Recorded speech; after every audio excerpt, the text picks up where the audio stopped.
Dear students, SSLC result വന്നതിന് ശേഷം അടുത്ത ക്ലാസ്സിലേക്കുള്ള പ്രവേശനത്തിന് കാത്തിരിക്കുകയാണ് നിങ്ങൾ എല്ലാവരും എന്നറിയാം. ഏത് സ്കൂളിലേക്കാണ് അലോട്ട്മെന്റ് കിട്ടുക, ഏത് ഗ്രൂപ്പാണ് കിട്ടുക എന്ന ആകാംക്ഷ നിങ്ങൾക്കുണ്ടായിരിക്കും. തീർച്ചയായും പുതിയ ചുറ്റുപാടുകൾ, പുതിയ കൂട്ടുകാർ, പുതിയ അധ്യാപകർ, പുതിയ യൂണിഫോം, മാത്രമല്ല പുതിയ വിഷയങ്ങൾ. നിങ്ങൾക്ക് കിട്ടുന്നത് സയൻസ് ഗ്രൂപ്പ് ആകാം, ഹ്യൂമാനിറ്റീസ് ആകാം, കോമേഴ്സ് ആകാം. ലഭിക്കുന്ന വിഷയങ്ങൾ മാത്രമാണോ നിങ്ങളുടെ ഭാവി തീരുമാനിക്കുന്നത്? അല്ല, എല്ലാ വിഷയങ്ങൾക്കും അതിൻ്റെതായ പ്രാധാന്യമുണ്ട്. നിങ്ങളുടെ വിജയം നിർണ്ണയിക്കുന്നത് നിങ്ങൾക്ക് ലഭിച്ചിരിക്കുന്ന വിഷയങ്ങളോടുള്ള നിങ്ങളുടെ സമീപനവും നിങ്ങളുടെ കഠിനാധ്വാനവുമാണ്. Yes, it is your attitude towards study and your hard work that decides your future. പല രക്ഷിതാക്കളും പറയാറുണ്ട്, എന്റെ കുട്ടി 10 വരെ നന്നായി പഠിച്ചിരുന്നു, ഇപ്പോൾ കുറച്ച് പിന്നോട്ടായിട്ടുണ്ട് എന്ന്. ഇതിൽ പ്രധാനമായും 2 കാര്യങ്ങളാണുള്ളത്. ഒന്ന്, പുതിയ സാഹചര്യവുമായി പൊരുത്തപ്പെടുമ്പോഴേക്കും ഏതെങ്കിലും പരീക്ഷ വരും, അതിൽ മാർക്ക് കുറയും, നിങ്ങൾക്ക് കോൺഫിഡൻസ് നഷ്ടപ്പെടും, ആത്മവിശ്വാസം നഷ്ടപ്പെടും. ഒന്നോർക്കുക, നിങ്ങൾ ഹൈസ്കൂളിൽ പഠിച്ചിരിക്കുന്ന കാര്യങ്ങൾ മിക്കവാറും +1 ആവർത്തിക്കപ്പെടുന്നുണ്ട്.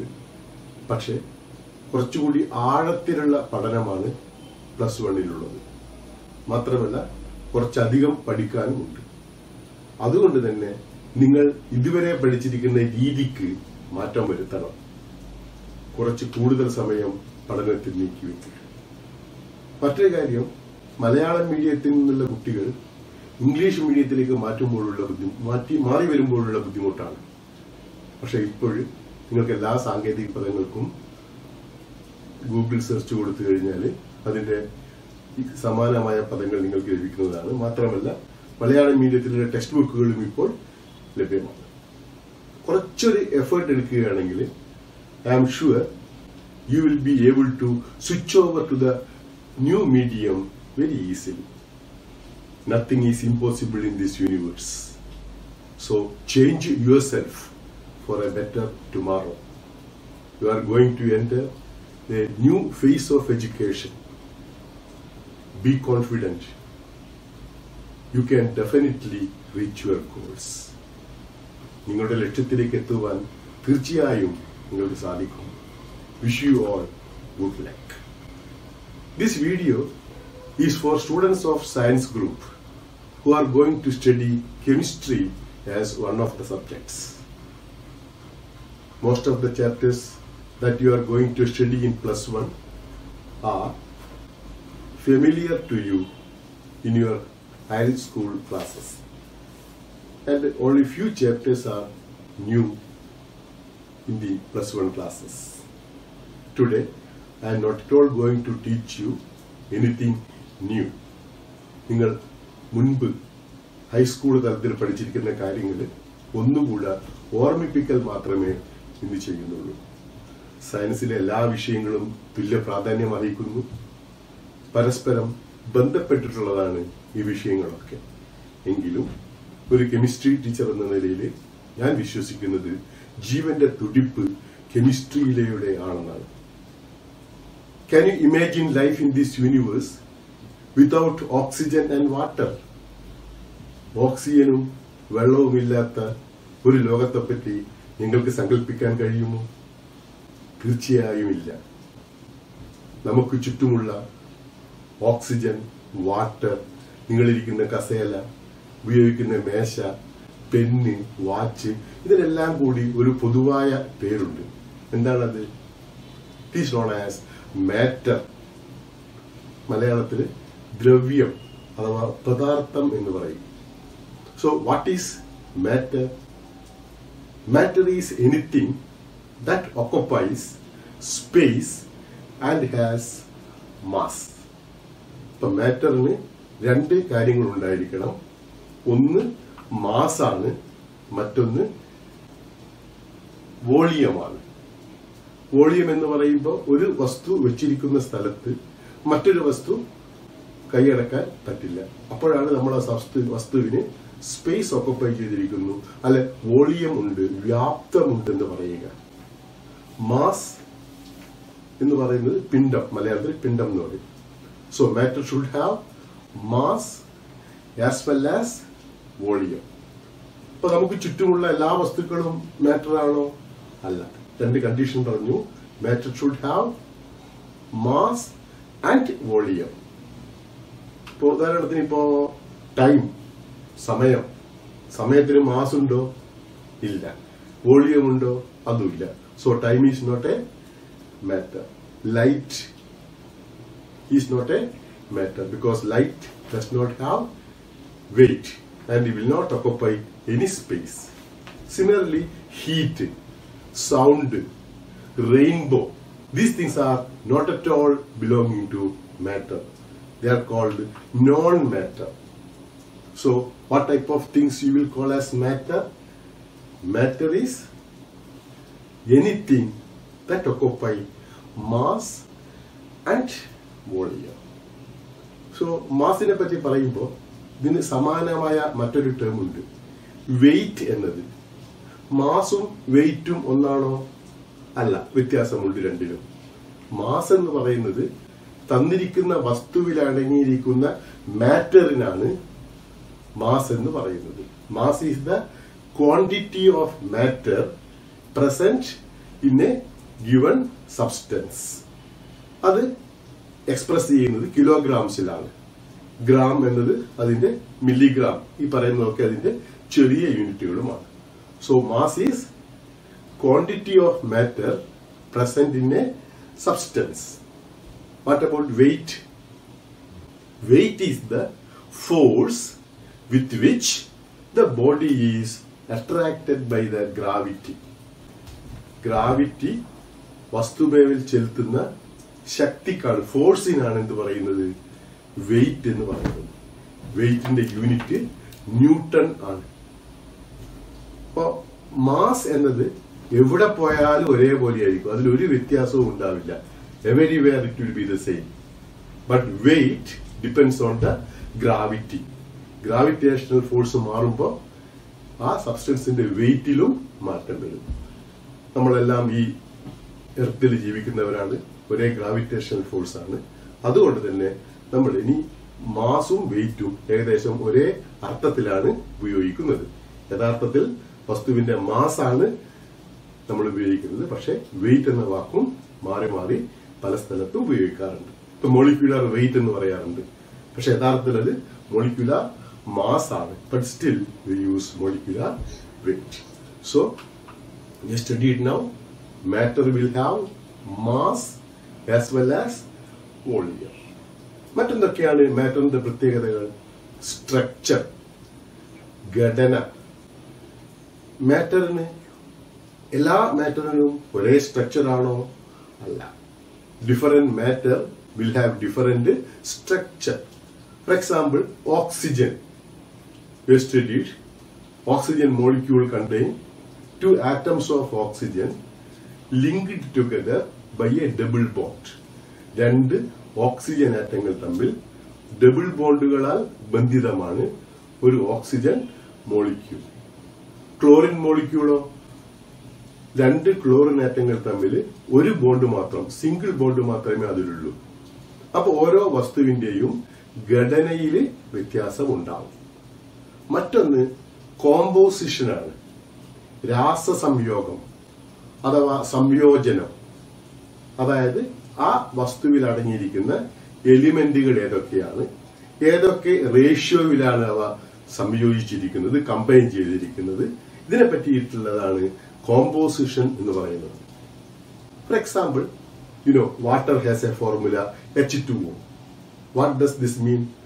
One molecule of water has two atoms of hydrogen and one atom of oxygen, or hydrogen and oxygen has the ratio 2:1. അപ്പോൾ ഈ ഹൈഡ്രജന്റെയും ഓക്സിജന്റെയും മറ്റൊരു കോമ്പൗണ്ടാണ് ഹൈഡ്രജൻ പെറോക്സൈഡ്. ഇപ്പോൾ സാനിറ്റൈസറിലൊക്കെ ആൽക്കഹോളിനോടൊപ്പം ഉപയോഗിക്കുന്ന മറ്റൊരു വസ്തുവാണ് ഹൈഡ്രജൻ പെറോക്സൈഡ്. ഇതിലും ഹൈഡ്രജന്റെയും ഓക്സിജന്റെയും റേഷ്യോ ഒന്ന് തന്നെയാണോ? അല്ല. ഇതിൽ റേഷ്യോ 2:2 ആണ്, or 1:1 ആണ്. 2 ആറ്റം ഹൈഡ്രജനും 2 ആറ്റം ഓക്സിജനും കൂടി ചേർന്നാണ് ഹൈഡ്രജൻ പെറോക്സൈഡ് ഉണ്ടായിരിക്കുന്നത്. So matter differ in the composition. അപ്പൊ നമ്മൾ 2 കാര്യം കണ്ടു കഴിഞ്ഞു മാറ്ററിൻ്റെത്. ഒന്ന് സ്ട്രക്ചർ ആണ്, മറ്റൊന്ന് കോമ്പോസിഷൻ ആണ്. അപ്പൊ ഇത് രണ്ടിലും വ്യത്യാസം ഉണ്ടാകുമ്പോൾ ഓട്ടോമാറ്റിക്കായി അതിന്റെ പ്രോപ്പർട്ടീസും വ്യത്യാസമായിരിക്കും. പ്രോപ്പർട്ടീസ്, ഗുണവിശേഷങ്ങൾ, സ്വഭാവ സവിശേഷതകൾ വ്യത്യാസമായിരിക്കും. എല്ലാ വസ്തുക്കൾക്കും എല്ലാ മാറ്ററിനും ഒരേ പ്രോപ്പർട്ടി അല്ല. ഇതെന്തിനെ ഡിപ്പെൻഡ് ചെയ്യുന്നു? ആ വസ്തുവിന്റെ സ്ട്രക്ചറിനെയും കോമ്പോസിഷനെയും ഡിപ്പെൻഡ് ചെയ്യുന്നു. ഡയമണ്ട് നിങ്ങൾക്കറിയാം. ഇപ്പൊ ഡയമണ്ട് നെക്ലസ് ഒരു സിനിമയൊക്കെ ഉണ്ടായിരുന്നു. ഡയമണ്ട് എന്താണ്? It is made up of carbon atoms. വേറെ ഒന്നും അതിലില്ല. കരി, കോൾ, ഇതും കാർബൺ ആറ്റം തന്നെയാണ്. ബട്ട് അതിന്റെ ഘടന, സ്ട്രക്ചറിൽ വ്യത്യാസമുണ്ട്. അതുകൊണ്ട് തന്നെ അതിന്റെ പ്രോപ്പർട്ടിയിലും വ്യത്യാസമുണ്ട്. സോ മാറ്ററിന്റെ മൂന്നാമത്തെ പ്രത്യേകത ഇതാണ്.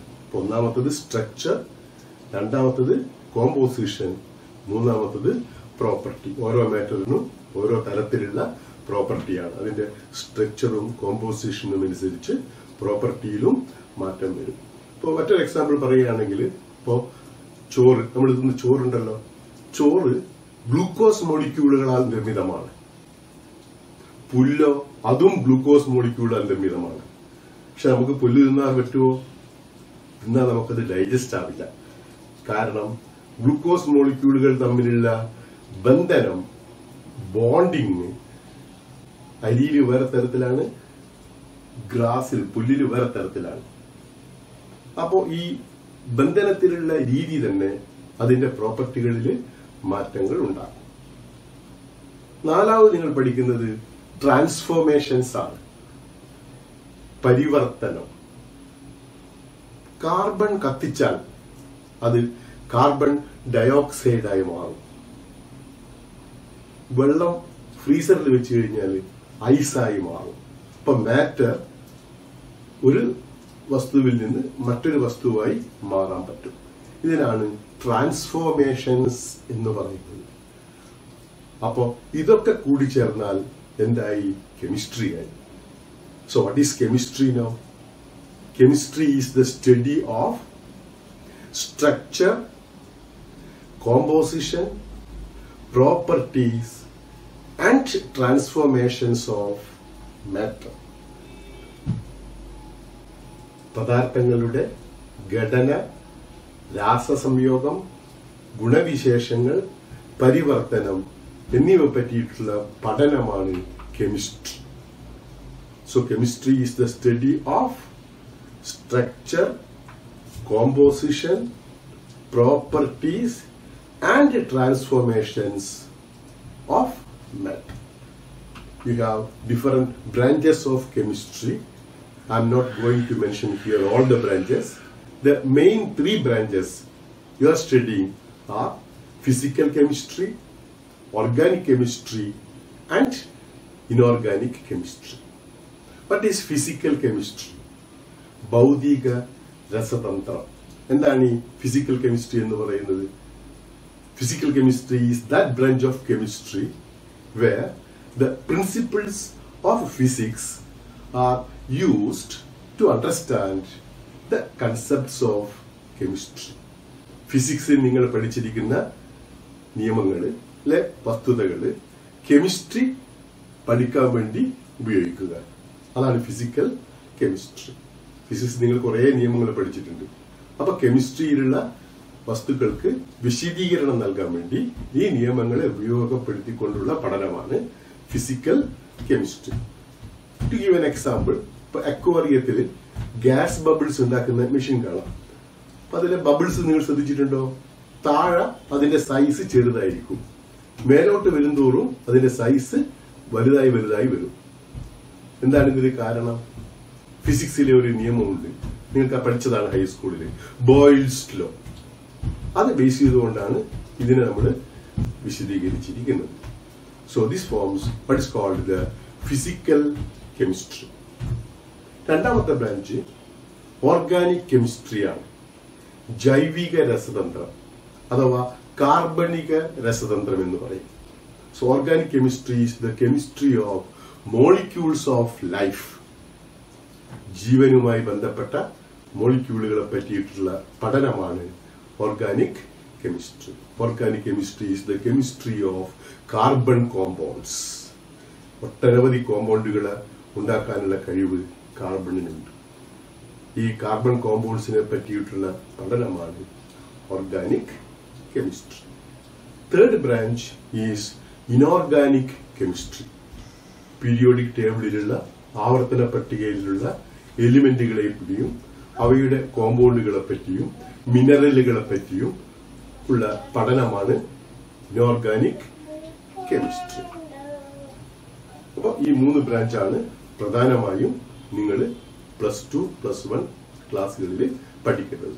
ഒട്ടനവധി ബ്രാഞ്ചുകൾ വേറെയുമുണ്ട്. അതിലേക്കൊന്നും ഞാനിപ്പോൾ കടക്കുന്നില്ല. ഇപ്പോൾ matter has got different physical states. Totally there are 5 states for matter. ഈ 5 എണ്ണത്തിൽ 3 എണ്ണം മാത്രമേ നിങ്ങൾ പഠിക്കുന്നുള്ളൂ. ബാക്കി 2 എണ്ണം വലിയ ക്ലാസ്സിലെത്തുമ്പോഴേക്കും നിങ്ങൾ പഠിക്കാം. ഇപ്പൊ പഠിക്കുന്ന 3 ഫേസുകൾ ഏതൊക്കെയാണ്? Solids, liquids and gases. So these are the 3 States of matter. Periodic ടേബിളിൽ ഏതാണ്ട് 118ഓളം എലിമെന്റുകളുണ്ട്. ഇതിൽ എത്ര എലിമെന്റുകൾ ഗ്യാഷ്യസ് സ്റ്റേറ്റിലുണ്ട് പുറത്തു നോക്കിയിട്ടുണ്ടോ നിങ്ങൾ? സ്റ്റഡീഡ് പീരിയോഡിക് ടേബിൾ, ആവർത്തന പട്ടിക 8th-ലോ 9th-ലോ മറ്റോ പഠിക്കുന്നതാണ്. നിങ്ങൾ ഓർത്ത് നോക്കിയോ? അല്ലെങ്കിൽ പഠിച്ചിട്ടുണ്ടാവുമല്ലോ. ഒന്ന് ഓർത്ത് നോക്കിയേ. പീരിയോഡിക് ടേബിളിലുള്ള എലിമെന്റ്സിൽ how many gaseous elements are there? Yes, അറിയാം. ഓർത്ത് നോക്കിയ നിങ്ങൾക്ക് കിട്ടും. യു തിങ്ക് കിട്ടിയോ? കൗണ്ട് ചെയ്ത് നോക്കിയേ. Hydrogen, yes, nitrogen, oxygen, fluorine, chlorine. തീർന്നോ? അല്ല, ഒരു ഗ്രൂപ്പ് തന്നെയുണ്ട്. ഒരു പ്രത്യേക പേരിലാണ് അവ അറിയപ്പെടുന്നത്. ഏതാണത്? യെസ്, ഇനേർട്ട് ഗ്യാസസ്, അലസവാതകങ്ങൾ. ഏതൊക്കെയാണവ? Helium, neon, argon, krypton, xenon, radon എന്നിങ്ങനെ എത്ര ഗ്യാസായിപ്പോഴും ഒന്നുകൂടി കൗണ്ട് ചെയ്ത് നോക്കിയേ. Hydrogen, nitrogen, oxygen, fluorine, chlorine, helium, neon, argon, krypton, xenon, radon എന്നിങ്ങനെ 11 ഗ്യാഷ്യസ് എലിമെന്റ്സ് ആണ് പീരിയോഡിക് ടേബിളിലുള്ളത്. അപ്പൊ ഇതിനെ എഴുതിയിരിക്കുന്ന രീതി കാണാൻ നിങ്ങൾക്ക് എല്ലാത്തിനും ഒരേപോലെയാണ് എഴുതിയത്. ഫസ്റ്റ് 5 എണ്ണം നോക്കുക. H2, N2, O2, F2, Cl2 എന്നിങ്ങനെയാണ് എഴുതുന്നത്. ഹീലിയത്തിന് നമ്മൾ He2 എന്ന് എഴുതുന്നുണ്ടോ? ഇല്ല. He, Ne, R, Ar, Kr, Xe, R ഇങ്ങനെ മാത്രമേ എഴുതുന്നുള്ളൂ. 2 എഴുതുന്നില്ല അവിടെ. എന്തുകൊണ്ടാണ്? ഫസ്റ്റിലുള്ള 5 മോളിക്യൂളുകള്, ഒരു മോളിക്യൂളില് 2 ആറ്റങ്ങളുണ്ട്. Each molecule contain 2 atoms, or we say they are diatomic gases. Diatomic gases. Others, one molecule contain only 1 atom, and we say they are monoatomic gases. Right? 11 elements are there in the gaseous phase. Secondly, liquids. At STP, standard temperature and pressure. Standard temperature is 0 degrees Celsius and standard pressure is 1 atmosphere. Under these conditions, only 2 elements are there in the periodic table which are in the liquid state. They are mercury and bromine. You know, mercury is the only liquid metal. Temperature is 30 to 40 degree. അതായത് സാധാരണ ടെമ്പറേച്ചറിൽ നിന്ന് അല്പം ഉയർന്നു കഴിഞ്ഞാൽ 4 more metals will come to liquid phase. They are francium, cesium, gallium and rubidium. So totally you can consider 6 liquid elements in the periodic table. ഇതിൽ 2 എണ്ണം normal ടെമ്പറേച്ചറിലും ബാക്കി 4 അല്പം നോർമൽ ടെമ്പറേച്ചറിനേക്കാൾ അല്പം 30 to 40 ഡിഗ്രി സെൽഷ്യസിലും ലിക്വിഡായി നിലനിൽക്കുന്നതാണ്. ബാക്കി എല്ലാ എലിമെന്റുകളും പീരിയോഡിക് ടേബിളിലുള്ള ബാക്കി എല്ലാ എലിമെന്റുകളും സോളിഡ് സ്റ്റേറ്റിലാണുള്ളത്. ഇപ്പൊ സോളിഡ് സ്റ്റേറ്റിലും ലിക്വിഡ് സ്റ്റേറ്റിലും ഗ്യാഷ്യസ് സ്റ്റേറ്റിലും നിലകൊള്ളുന്ന ഒരു സാധാരണ വസ്തുവിന്റെ പേര് പറയാമോ? എല്ലാവർക്കും അറിയുന്ന കോമ്പൗണ്ടാണ് water. We can see water in liquid state, solid state as well as in the vapor state. So carbon dioxide also, normally it is a gas. It can be converted into a liquid. Solid carbon dioxide also is there, and we call that by the name dry ice. Solid carbon dioxide ne koduttirikkunna perana dry ice. Now, what are the difference in properties between these 3 states of matter? First property, let us consider mass. All the 3 phases has got definite mass. ഇപ്പോൾ 1 kilo അരി വാങ്ങി അതൊരു വലിയ പാത്രത്തിലേക്ക് മാറ്റുമ്പോൾ 2 kilo ആയി മാറുമോ? ഇല്ല. ലിക്വിഡ് മാറുമോ? ഇല്ല. ഗ്യാസും മാറില്ല. Because solids, liquids and gases have got a definite mass. Secondly, we come to volume. സോളിഡ്സിന്റെ വോളിയം ഡെഫിനിറ്റ് ആണ്, ഫിക്സഡ് ആണ്. ലിക്വിഡിന്റെ വോളിയമോ? 1 ലിറ്റർ പെട്രോള് ഒരു കുപ്പിയിൽ വാങ്ങിയിട്ട് അത് വലിയ പാത്രത്തിലാക്കിയാൽ 2 ലിറ്ററോ 3 ലിറ്ററോ ആക്കി മാറുമോ? മാറില്ല. മാറുന്നുണ്ടെങ്കിൽ നമുക്ക് ഭയങ്കര സൗകര്യപ്രദമായിരുന്നു, പെട്രോൾ ഇങ്ങനെ കൂട്ടി കൂട്ടി വെക്കാം. Liquids also has A definite volume. What about gases? ഇപ്പോൾ 1 ലിറ്റർ ഒരു ചെറിയ ബലൂണിലെ ഗ്യാസ് നമുക്ക് വലിയ ബലൂണിലേക്ക് മാറ്റുമ്പോൾ അതിന്റെ വോളിയം കൂടും. ഗ്യാസസിന് എന്തില്ല? ഡെഫിനിറ്റ് വോളിയം ഇല്ല. ഗ്യാസസിന് ഡെഫിനിറ്റ് വോളിയം ഇല്ല. അതിന് വ്യാപിക്കാനുള്ള കഴിവുണ്ട്, സ്പ്രെഡ് ചെയ്യാനുള്ള കഴിവുണ്ട്. The gases can expand indefinitely. അതുകൊണ്ട് തന്നെ നിശ്ചിതമായ വോളിയം ഒരു ഗ്യാസിനും ഇല്ല. What about the shape? Solids have a definite shape. Liquids and gases take the shape of the containing vessel. ഏത് വെസലിനാണോ ലിക്വിഡ് എടുത്തിരിക്കുന്നത് അല്ല ഗ്യാസ് എടുത്തിരിക്കുന്നത്, ആ വെസലിന്റെ ഷേപ്പ് ആയിരിക്കും ലിക്വിഡിനും ഗ്യാസിനും ഉണ്ടാവുക. നേരെ മറിച്ച് വെസൽ മാറുമ്പോൾ സോളിഡ്സിന്റെ ഷേപ്പ് മാറില്ല. എങ്ങനെയാണ് ഈ ലിക്വിഡിലും സോളിഡിലും ഗ്യാസിലും പാർട്ടിക്കിൾസ് ക്രമീകരിച്ചിരിക്കുന്നത്, arrange ചെയ്തിരിക്കുന്നത്? In solids, the particles are very closely packed. They cannot move freely. Rigid structure ആയിരിക്കും. When it comes to liquid, particles can slowly move, and there is distance between 2 particles. When it comes to gases, they are very, very loosely bound molecules. Molecules are far away from each other. Can solids flow? No. Solids will remain in one place.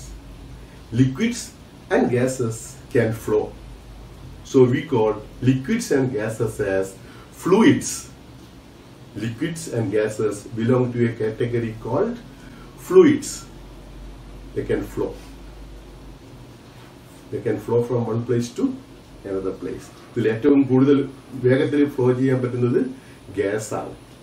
നമ്മൾ വീട്ടിലെ വരാന്തയിൽ ഇരുന്നാൽ തന്നെ, അല്ലെങ്കിൽ വീട്ടിലേക്ക് കടക്കുന്ന നേരം തന്നെ കിച്ചണിൽ നിന്നുള്ള സ്മെല്ല് നമുക്ക് അടിക്കും. ബിരിയാണി ഒക്കെ ഉണ്ടാക്കുന്നുണ്ടെങ്കിൽ അതിന്റെ സ്മെല്ല് നമുക്ക് എത്തും. എന്തുകൊണ്ടാണെന്ന് വെച്ചാൽ ഗ്യാസിന്റെ സഞ്ചാരം തന്നെ. ഗ്യാസസ് ക്യാൻ ഡിഫ്യൂസ് എന്നാണ് വാക്ക് പറയുന്നത്. Gases can move freely from one place to another place. ഇപ്പൊ ഒരു ചന്ദനത്തിരി പാക്കറ്റിലിട്ടാൽ സ്മെല്ല് നമ്മൾ അങ്ങനെ അറിയില്ല. നേരെ മറിച്ച് കത്തിച്ചു വെക്കുമ്പോൾ അതിന്റെ സ്മെല്ല് വ്യാപിക്കും. Because gases can flow very easily. What about the interparticle attractive force? In solids, the particles are very, very close to each other and possess or has the strongest force of attraction. വളരെ ശക്തിയേറിയ force ആണ് സോളിഡിലെ particle തമ്മിലുള്ളത്. In liquids, the force of attraction is weaker. In gases, It is very, very, very small. It is negligible. ഇല്ല എന്ന് തന്നെ നമുക്ക് പറയാം. അടുത്തൊരു property നോക്കുന്നത് കംപ്രസിബിലിറ്റിയാണ്. അമർത്താൻ പറ്റുന്നത്. സോളിഡ്സിനെ അമർത്താൻ പറ്റുമോ? ഇല്ല. They are incompressible in nature. Liquids are also almost incompressible. കാരണം ഇത് രണ്ടിലും പാർട്ടിക്കിൾ തമ്മിലുള്ള ഗ്യാപ്പ് വളരെ കുറവാണ്. Gases are highly compressible in nature. കാരണം ധാരാളം എംപ്റ്റി സ്പേസ് ഉണ്ട് ഗ്യാസ് മോളിക്യൂൾക്കിടയിൽ. അപ്പൊ പ്രഷർ കൊടുക്കുമ്പോൾ molecules come closer. So gases are compressible. ഇപ്പൊ ഗ്യാസ് കുറെ കംപ്രസ് ചെയ്തെന്താവും? Molecules come closer and closer. ഒരു ഘട്ടത്തിൽ കഴിഞ്ഞാൽ അത് ലിക്വിഡായി മാറും. ഇപ്പൊ LPG കിട്ടിണ്ടാവുമല്ലോ, കുക്കിംഗ് ഗ്യാസ്. നമ്മൾ കുക്ക് ചെയ്യാൻ ഉപയോഗിക്കുന്നത് LPG സിലിണ്ടറിന്റെ ഉള്ളിലുള്ളത് ഗ്യാസ് ആണോ ലിക്വിഡ് ആണോ? അത് ലിക്വിഫൈഡ് ഗ്യാസ് ആണ്. ഗ്യാസിനെ കംപ്രസ് ചെയ്ത് ലിക്വിഡാക്കി മാറ്റിയ രൂപത്തിലുള്ളതാണ് LPG. ബ്യൂട്ടൈൻ ഗ്യാസിന്റെയും പ്രൊപ്പൈൻ ഗ്യാസിന്റെയും ഒരു മിക്സ്ചറാണത്. CNG എന്ന് കേട്ടിട്ടുണ്ടാവുമല്ലോ, കംപ്രസ്ഡ് നാച്ചുറൽ ഗ്യാസ്. വെഹിക്കിൾസിലൊക്കെ പെട്രോളിന് പകരം ഇപ്പൊ ഫ്യൂലായിട്ട് ഉപയോഗിക്കുന്ന ഇതാണ്. അത് ഗ്യാഷ്യസ് സ്റ്റേറ്റ് തന്നെയാണുള്ളത്. കംപ്രസ് ചെയ്തിട്ട് അതിന്റെ വോളിയം കുറച്ചെന്ന് മാത്രം. അപ്പൊ നമ്മൾ എന്തൊക്കെ പഠിച്ചു ഇന്ന്? ഇതൊക്കെ ഓർമ്മ റിവൈസ് ചെയ്തു. മാറ്റർ എന്താണെന്ന് പഠിച്ചു, മാറ്ററിന്റെ പ്രത്യേകത എന്താണെന്ന് പഠിച്ചു, കെമിസ്ട്രി എന്താണെന്ന് പഠിച്ചു, മാറ്ററിന്റെ ഡിഫറെന്റ് സ്റ്റേറ്റ്സ് പഠിച്ചു, ഈ സ്റ്റേറ്റിന്റെ പ്രത്യേകതകളും പഠിച്ചു. ഇതൊക്കെ നിങ്ങൾ മുമ്പ് കേട്ടിട്ടുള്ള കാര്യങ്ങൾ തന്നെയാണ്. Anyhow, we have revised it for the time being. I am stopping here. In the next session, we will see something more regarding the chemistry that you are going to study in the +1 class.